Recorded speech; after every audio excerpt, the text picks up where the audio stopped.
Halo, gue Andri, yang beberapa menit ke depan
dan teman-teman gue bekerja di sebuah organisasi yang fokus di bidang kesehatan. Setiap 6 bulan, kita rutin melakukan evaluasi kinerja.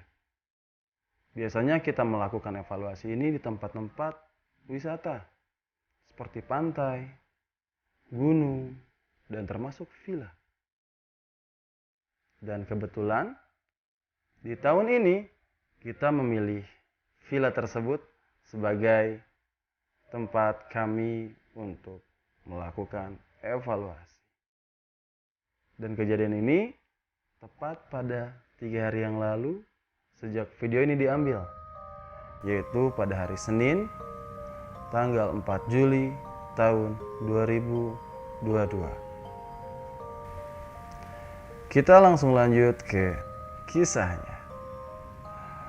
Sebetulnya gue dan teman-teman gue mengawali hari itu dengan sangat indah dan berbunga-bunga. Mengapa?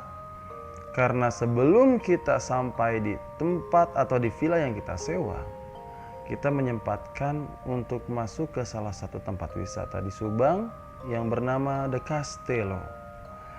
Ya, untuk kamu-kamu yang tahu The Castello tentu saja tidak penasaran mengapa hari kami sungguh berbunga-bunga saat itu. Karena memang di dalamnya penuh dengan bunga dan keindahan.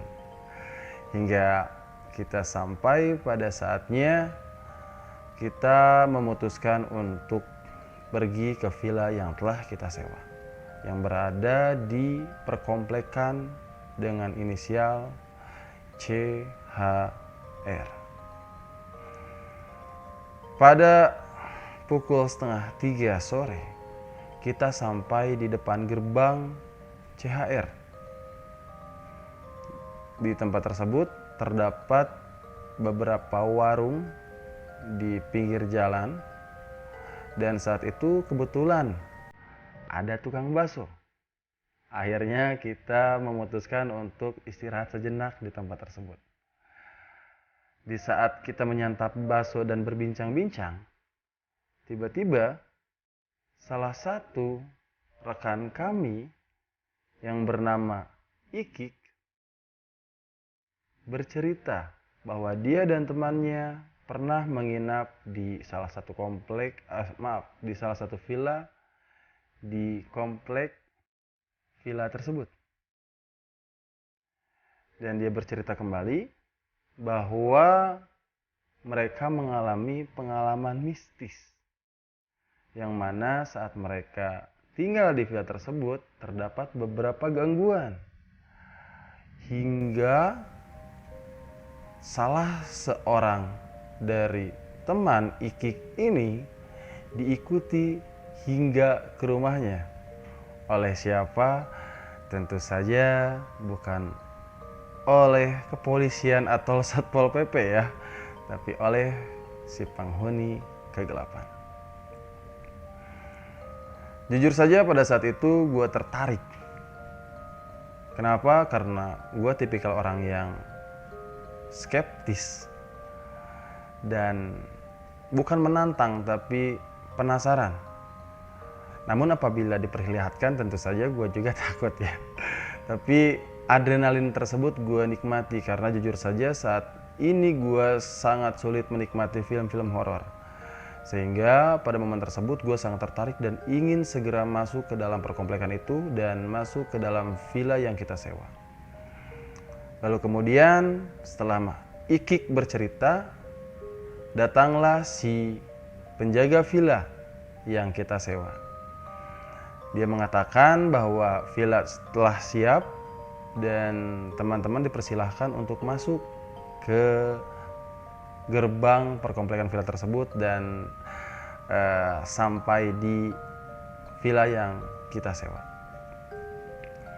Kita pun memutuskan untuk masuk. Saat itu ada satu motor masuk terlebih dahulu, berbonceng 3, kemudian diikuti oleh saya dan juga 2 teman saya. Saat itu saya mengendarai motor sendiri dan 2 teman saya berboncengan di motor yang berbeda. Saat memasuki gerbang tersebut atau gerbang perkomplekan tersebut, tiba-tiba entah kenapa saya merasakan hawa yang berbeda. Jujur saja saya bukan orang yang sensitif terhadap hal-hal yang berbau mistis. Tapi entah kenapa saat saya melewati gerbang yang terdapat satpam di sana, tiba-tiba hawanya berbeda. Kemudian saat kita sampai di perempatan, kita menepi karena si penjaga villa masih di belakang bersama rombongan lainnya. Kita berhenti bermaksud untuk menunggu si penjaga villa tersebut untuk menunjukkan jalannya. Di saat itu saya menggunakan momen tersebut, memanfaatkan momen tersebut untuk bertanya kepada 2 teman saya yang berboncengan tadi, yaitu Okin dan Kena. Saya bertanya pada Okin, "Kin, lu ngerasain hal yang berbeda nggak? Lu merasakan hawa yang beda nggak?" Tiba-tiba spontan Okin menunjukkan gestur, "Jangan bilang di sini." Gua bukan hanya merasakan, tapi langsung melihat. Sontak, gua penasaran. "Please, ceritain. Apa yang lo lihat?"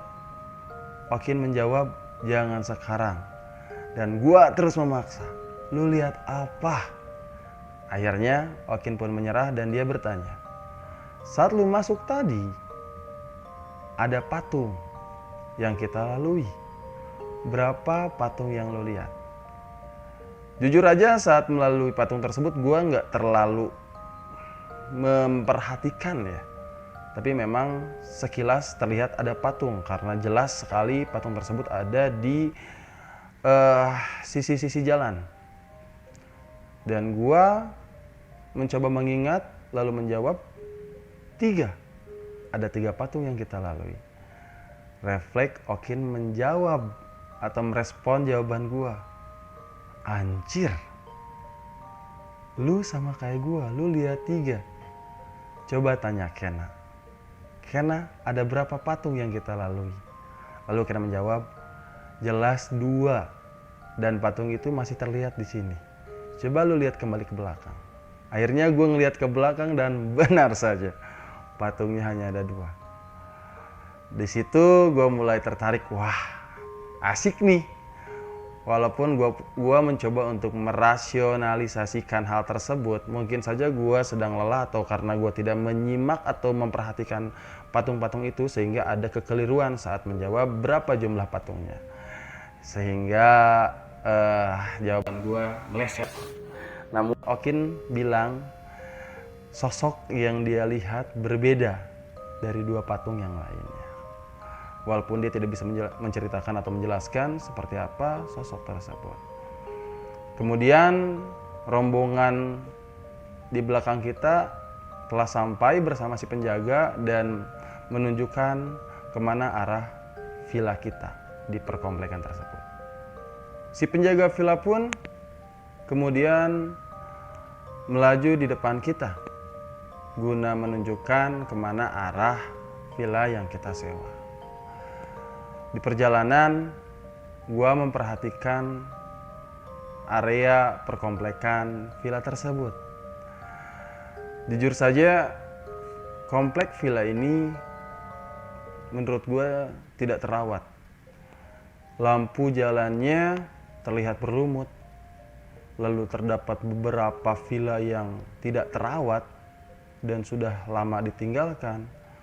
Bahkan kita pun melalui satu area kosong, entah itu gedung apa, namun itu sangat terlihat creepy atau mengerikan karena sangat tidak terawat dan terlihat ini tidak pernah atau sudah lama tidak digunakan.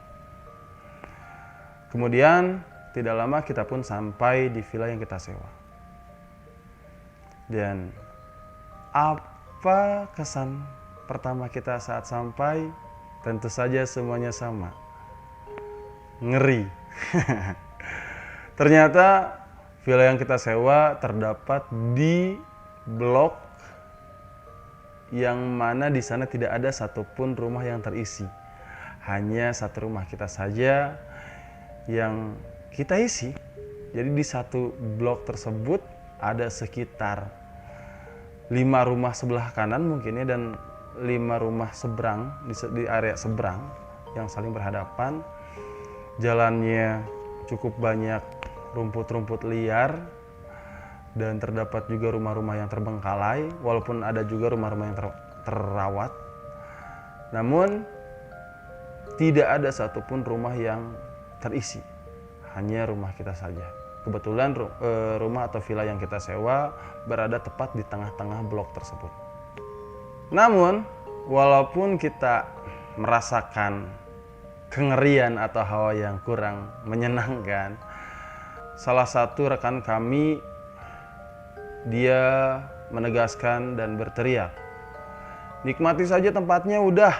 Kita sudah sewa tempat ini, jangan sampai justru kita tidak menikmati momentumnya. Mungkin ini terlihat seram, tapi kalau kita bisa membawakannya dengan senang, keseraman itu akan hilang." Dan akhirnya di sore hari hingga maghrib tidak ada kejadian apa-apa.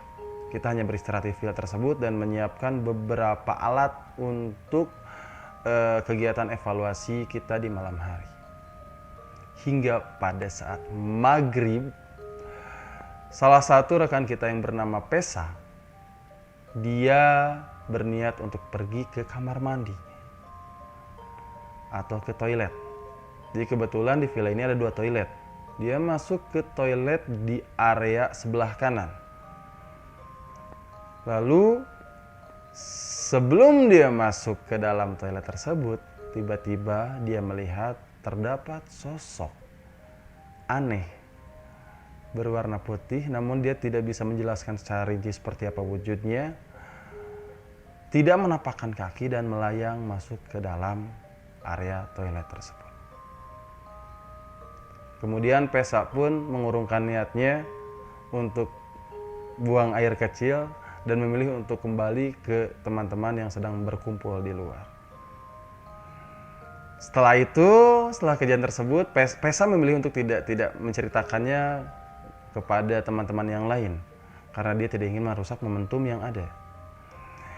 Di malam hari kita mulai menyalakan audio, bahkan kita menggelar pesta di luar ruangan atau di luar villa, karena di luar villa tersebut terdapat area taman yang tidak cukup besar sebetulnya, sekitar 2 meter kali 7 meter kali ya, sekitar 2 kali 7 meter. Akhirnya kita pun menyalakan audio di sana dan kita memulai kegiatan evaluasinya. Tidak ada yang aneh, bahkan di dalam pun beberapa teman-teman memilih untuk minum-minum ria ya, dan mereka tidak merasakan apa-apa. Hingga pada saat salah satu di antara kita yang bernama Jali tiba-tiba melamun menghadap ke rumah yang berada di seberang villa yang kita sewa. Rumah yang kosong. Dia melamun ke arah sana. Tiba-tiba salah satu rekan yang lain, wanita bernama Alfiah, dia menegur Jali. Jali, kamu ngapain? Kemudian Jali menjawab, itu teh, dia ngagupayan dalam bahasa Sunda. Dia ngagupayan terus, alias dia terus memanggil-manggil kita. Sontak Alfiah yang kaget mendengar hal tersebut, dia menegur Jali, "Hus, udah, jangan diliatin, fokus ke acara." Sambil merasa ketakutan tentunya. Dan akhirnya Jali pun fokus mengikuti acara kembali, acara evaluasi kembali. Evaluasi berakhir, kita melanjutkannya dengan berkaraoke ria. Kita membawakan beberapa lagu, dangdut, rock, reggae, dan jujur saja saya sangat menikmati momen tersebut. Saya salah satu orang yang justru ikut bernyanyi, memegang mic, seolah konser di lapangan besar, dan disambut oleh beberapa teman-teman ya yang berjoget atau berpogoria. Menurut saya malam itu sangat indah. Hingga kemudian saya merasa lelah dan saya memberikan mic kepada teman yang lain untuk bernyanyi, sehingga saya bisa duduk beristirahat. Saya duduk menghadap ke arah villa yang mana terdapat teman-teman yang sedang berjoget dan bernyanyi. Jadi saya ada di ujung area taman tersebut dengan memunggungi area jalan. Tiba-tiba saya merasakan ada tangan yang mengangkat baju saya, baju belakang saya ke atas. Jadi baju saya tiba-tiba terangkat ke atas tanpa ada angin. Walaupun saya mencoba merasionalisasikan atau menganggap itu ada angin yang meniup baju saya. Tapi jujur saja, bila baju saya terangkat oleh angin, pasti badan yang lain merasakan adanya angin yang datang tersebut. Dan angin tersebut tentu saja cukup besar sehingga bisa mengangkat baju saya. Baju saya terangkat cukup tinggi ya saat itu. Namun karena saya sedang menikmati pesta tersebut, saya menghiraukannya dan ya mencoba merasionalisasikannya. Akhirnya pesta tersebut usai, kita pun masuk ke dalam. Setelah di dalam, ternyata beberapa orang bercerita. Pertama, ada salah satu teman saya yang bernama Akar. Akar bercerita bahwa dia saat berpesta tadi melihat sesosok wanita berbaju putih di rumah atau villa seberang yang berseberangan dengan villa kita. Di seberang villa kita itu terdapat satu villa juga yang seluruhnya kosong. Jadi di seberang kita tersebut ada wanita berbaju putih. Dia menyaksikan kita. Namun Akar mencoba untuk mengacuhkannya. Namun dia beberapa kali melihat sosok tersebut, tidak hanya satu kali. Bahkan yang kedua kalinya Akar melihat sosok tersebut berubah menjadi warna hitam. Entah kenapa. Mungkin sosok tersebut Power Ranger. Dan kita menghiraukan, oke lah itu mungkin dia kecapean sehingga dia salah lihat. Tapi jujur saja suasana di dalam villa menjadi cukup menegangkan. Dan balik lagi, justru saya menikmatinya. Dan sebagian bahkan ada yang cuek karena beranggapan bahwa teman-teman yang melihat hal tersebut sedang berhalusinasi. Setelah momen-momen tersebut, akhirnya karena waktu sudah cukup larut malam, kita memutuskan untuk melanjutkan pesta di dalam villa. Karena saat itu pun teman kami yang bernama Bude datang dengan membawa beberapa makanan karena kebetulan dia merupakan salah satu seksi konsumsi pada kegiatan ini. Dia membawa makan malam yang berupa nasi dan sate ya. Dia datang membawa beberapa pak nasi dan sate ke dalam villa. Dan akhirnya kita pun melanjutkan kegiatan dengan makan malam bersama dan kembali berpesta di dalam ruangan villa. Pesta ini pun terbagi menjadi beberapa kelompok ya. Jadi ada beberapa kelompok yang tetap berkaraoke ria, lalu ada beberapa kelompok yang bermain kartu remi, dan bahkan ada beberapa kelompok yang bermain games Mobile Legends di atas. Jadi ini ada tingkatnya. Villa ini ada 2 tingkat ya. Ada lantai pertama dan naik ke lantai kedua. Kemudian saat bermain remi, saya kebetulan saat itu memilih untuk bermain remi bersama teman saya, ada Hendrik dan Bude yang mengantar makanan tadi, dan juga Mangki saat itu. Kemudian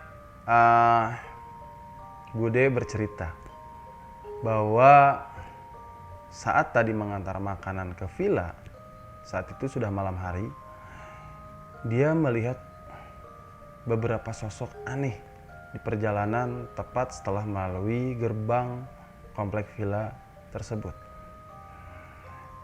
Di saat masuk ke dalam villa, dia melihat ada satu sosok orang sedang terduduk. Saat itu Bude mengantar makanan bersama Mangki ya, naik motor, dan Bude bilang ke Mangki yang mana laki-laki, Mangki coba tanya ke orang tadi di mana area atau tempat atau lokasi villa yang teman-teman sewa atau kita sewa, karena Bude saat itu hanya mengandalkan Google Maps. Lalu Mangki menghiraukan Bude dan bilang, orang mana? Gak ada orang tadi. Tadi tidak ada orang satupun yang berpapasan dengan kita. Lalu Bude bilang, tadi ada yang sedang duduk. Mangki pun menjawab, tidak ada orang. Akhirnya mereka pun menganggap, oke, mungkin Mangki tidak memperhatikan orang tersebut, dan Bude justru melihatnya. Jadi ini hanya terkait masalah lihat atau tidak lihat. Mereka melanjutkan perjalanan mengandalkan Google Maps untuk datang ke villa yang kita tempati. Di perjalanan tiba-tiba Bude melihat ada satu sosok tinggi, hitam, dan berkaki panjang. Kemudian Bude memilih untuk menutup mata dan menghiraukan hal tersebut. Bude mencoba untuk mengasumsikan atau merasionalisasikan bahwa hal tersebut adalah pohon. Walaupun uniknya, apabila itu pohon, mengapa kakinya bergerak-gerak? Hingga akhirnya Bude dan Mangki pun sampai ke lokasi kami dan memberikan makanan malam untuk kami. Dan saat sampai di depan villa, Bude pun melihat ke salah satu villa di seberang villa yang kita sewa. Begitu kagetnya Bude melihat terdapat sosok aneh berjubah menatap ke arah Bude dan memperlihatkan gestur memanggil-manggil. Jadi tangannya itu seperti memanggil-manggil. Kalau di bahasa Sunda itu ngagupayan. Akhirnya Bude kaget dan mencoba menghiraukan tersebut, lalu masuk ke dalam villa dan menganggap bahwa dia hanya sedang berhalusinasi. Dan di dalam villa, saat Bude mendengar beberapa orang melihat hal yang sama, walaupun visualisasinya berbeda, ada yang putih dan ada yang hitam. Kemudian Bude memilih untuk menceritakan beberapa momen yang dia lalui. Dan di saat kita bermain remi, tiba-tiba salah satu teman kami yang lain yang bernama Onoy, dia tertarik setelah mendengarkan beberapa cerita tersebut. Kebetulan beberapa orang atau ada 2 orang sebetulnya di antara teman-teman kami yang gemar bermain TikTok, yaitu Onoy dan Risa. Risa ini laki-laki ya. Onoy kemudian mengajak Risa. Dia memiliki ide. Risa, gimana kalau kita coba untuk mengeksplorasi tempat ini? Dengan artian mengeksplorasi horor atau mencari atau mencoba untuk mencari penampakan yang ada di komplek tersebut. Tiba-tiba Bude yang memang merupakan salah satu teman yang paling sensitif terhadap hal-hal mistis, dia sontak mencegah atau melarang Onoy. Jangan eksplor kayak gitu. Udah di sini aja udah, katanya. Lalu Bude pun melihat ke arah bagian belakang villa, yang mana di tempat tersebut ada jendela yang menghadap ke area belakang.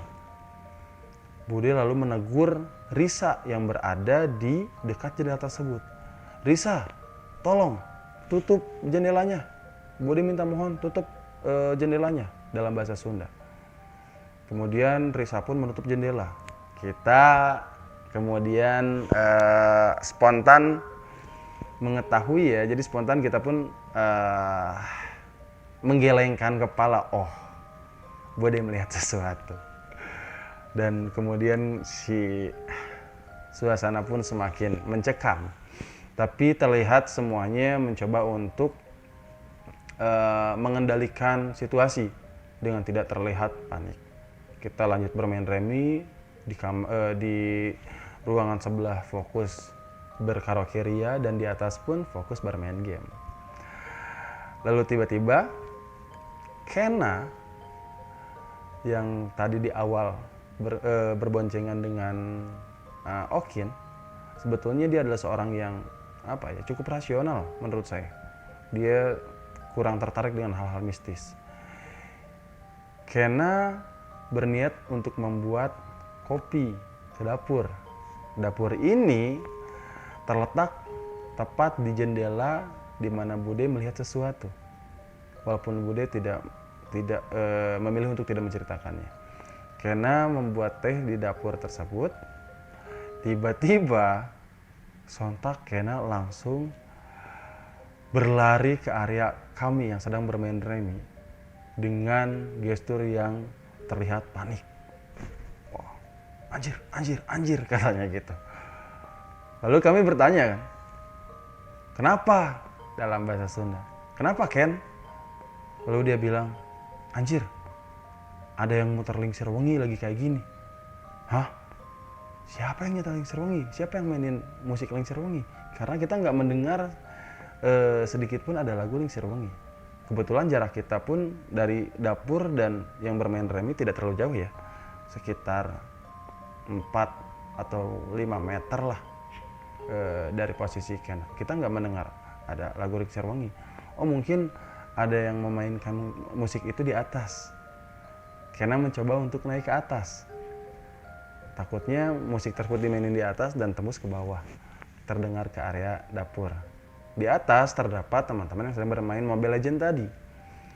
Tapi betapa kagetnya Kena, ternyata teman-teman yang sedang bermain Mobile Legends, mereka sudah tertidur pulas. Bahkan terlihat beberapa orang sudah mendengkur ya. Tidak ada satupun yang sedang berkegiatan atau masih bermain game. Akhirnya Kena pun turun ke bawah. Semua udah tidur, anjir. Tadi apaan, katanya. Lalu seseorang di antara kita, atau Bude ya waktu itu, Bude bilang, sudah jangan dibahas, katanya. Udah, kita fokus aja main. Yang mau istirahat silahkan istirahat, katanya gitu. Oke, akhirnya kita lanjut bermain kartu. Nah, tiba-tiba ternyata di kamar sebelah ada salah seorang teman kita yang mencium aroma bau menyan. Jadi saat itu di saat bermain karaoke, saat berkaraoke ria, teman-teman di ruangan sebelah itu ada yang sedang buat adonan bala-bala juga, atau adonan apa ya, bala-bala di bahasa Indonesia itu. Saya lupa. Pokoknya kalau di Bandung itu bala-bala ya. Jadi sedang membuat adonan bala-bala. Tapi kemudian ada salah satu orang pesa tadi yang melihat Putih masuk ke toilet, dia bilang dia mencium bau menyan. Tapi teman-teman yang lain tidak ada satupun yang mencium bau serupa. Akhirnya Pesa pun merasa, ini ada yang nggak benar lagi nih. Ya udah, dia telan bulat-bulat aja tanpa menyampaikannya lebih lanjut, katanya gitu. Akhirnya dia diam dan menikmati aroma menyan tersebut sendirian.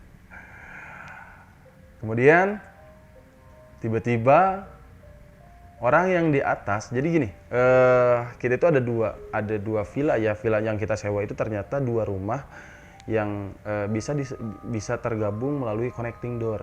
Jadi villa ini tuh ternyata dua rumah.